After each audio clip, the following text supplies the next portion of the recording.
Bismillahirrahmanirrahim. Assalamualaikum warahmatullahi wabarakatuh. Kembali lagi bersama saya dalam pelajaran teknik pemrograman mikroprosesor dan mikrokontroller atau TPMS. Pada kesempatan kali ini kita akan mempelajari materi tentang algoritma.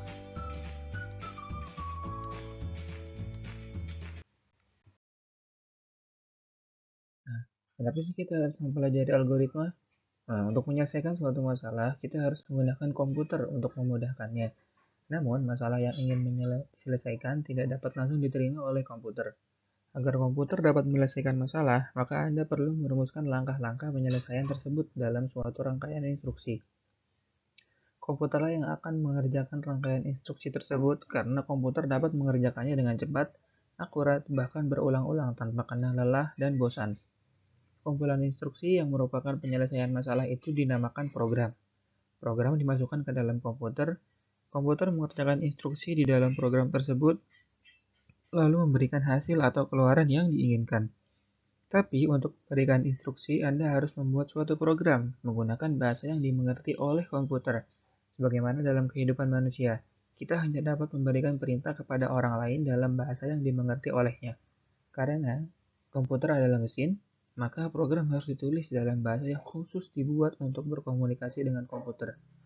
Bahasa komputer yang digunakan dalam menulis program dinamakan bahasa pemrograman. Jadi gampangnya seperti ini, kita mau ngobrol sama komputer. Nah, komputer kan nggak paham bahasa manusia. Makanya kita yang mempelajari bahasa komputer, yaitu bahasa pemrograman ini. Dan untuk mencapai tahapan bisa memprogram, kalian harus paham tentang algoritma terlebih dahulu. Itu algoritma adalah deretan instruksi yang jelas dan memecahkan masalah, yaitu untuk memperoleh keluaran yang diinginkan dari suatu masukan dalam jumlah waktu yang terbatas. Algoritma yang ditulis dalam bahasa komputer dinamakan program. Bahasa komputer yang digunakan untuk menulis program dinamakan bahasa pemrograman. Orang yang membuat program komputer disebut pemrogram atau programmer, dan kegiatan merancang dan menulis program disebut pemrograman, serta ada aktivitas menulis kode program dinamakan coding. Berikut definisi dari algoritma. Yang pertama, langkah-langkah yang dilakukan agar solusi masalah dapat diperoleh. Yang kedua, suatu prosedur yang merupakan urutan langkah-langkah yang berintegrasi. Ketiga, suatu metode khusus yang digunakan untuk menyelesaikan suatu masalah yang nyata. Sifat algoritma yang pertama tidak menggunakan simbol atau sintaks dari suatu bahasa pemrograman tertentu.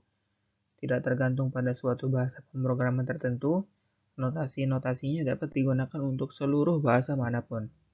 Algoritma dapat digunakan untuk mempresentasikan suatu urutan kejadian secara logis dan dapat diterapkan di semua kejadian sehari-hari.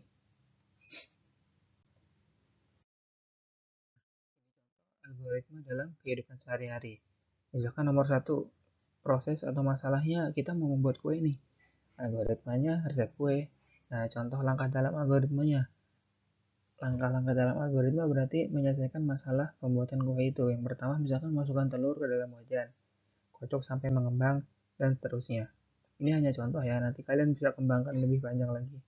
Terus yang kedua, misalkan membuat pakaian. Algoritmanya pola pakaian, contoh langkahnya, gunting kain dari pinggir kiri bawah ke arah kanan sejauh 5 cm misalkan. Lalu apa jahit, ukur, dan seterusnya.